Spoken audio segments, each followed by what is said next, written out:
Okay. Ready? Don't say it. Go. My Capstone project traces the librarian's story as she tries to anticipate the needs of her kindergartner through 12th graders at a public school district. And I interviewed a 13-year-old about her reading interests and habits. Both are fascinating stories because, from the librarian's perspective, Christy Miller is trying to keep pace with the need for a modern library while working in a small rural school district on a restricted budget.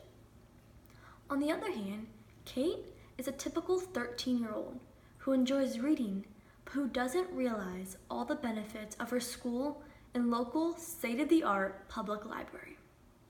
Christy, the librarian, holds an undergraduate degree in women's studies and an MLS degree from the Pratt Institute in New York with school media certification. She's been working full-time as a school librarian for 11 years, since 2001. What she loves most about her job, in her words, helping turn kids into readers. For me, this is exactly why I chose my path toward an MLS, to help children understand the joys of reading and to be part of the digital world of libraries. Christy, the librarian, also describes herself as a tech geek, which she knows is important in the ever-changing digital world.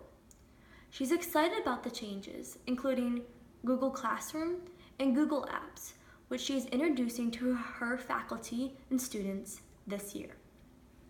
She also sees long-term results from being a K-12 librarian because she has seen students' reading interests developed over their school years. Kate, the teen, meanwhile, is a private school student who, with access to many modern library services, but who keeps a busy schedule so she doesn't spend as much time as she might like to in her local or school libraries. I checked with an area library near Kate, and much to my surprise, they don't maintain a reading list for 13-year-olds.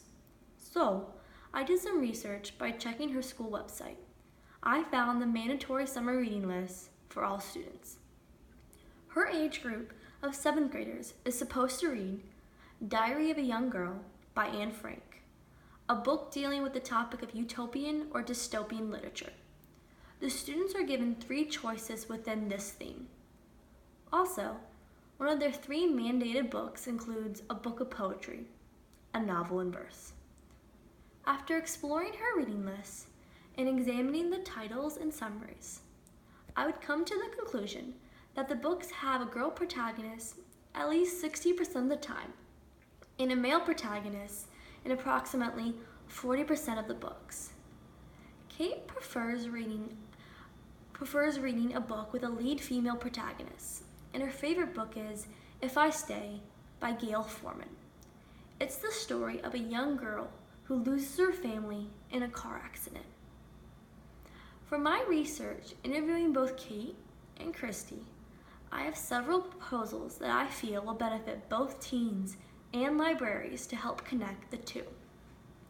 One example includes outreach from local public libraries near Kate's school. A lot of times, teens don't make an effort to reach out to their public libraries because they don't realize all the resources available to them in a public library. Libraries can reach out to students like Kate by advertising within her school and putting announcements on the school bulletin board. The libraries also need to develop partnerships with young adults who are active with their libraries, and they can be used as a link to other students or non-users. Also, teachers should take a more active role in promoting the library for more than just a study hall. Kate tells me her teachers do not physically take the students to the school library to expose them to everything that is available. If they pointed out some cool things now, when the students need to do high school research, they will be ready and equipped in how to conduct their research. I feel we need to start early, especially at Kate's age, to promote interest and expose them to the resources available. Librarians, like Christy Miller, are already doing outreach by getting out of the library and into the classroom. She is taking part of her library, her collections, to the classroom. She also proposes that because there is no public library in her school community, she would like to make the school library available to students and families after school hours. I think this is a forward-thinking and very sound approach. This capstone project opened my eyes to urban and local school district libraries and offerings.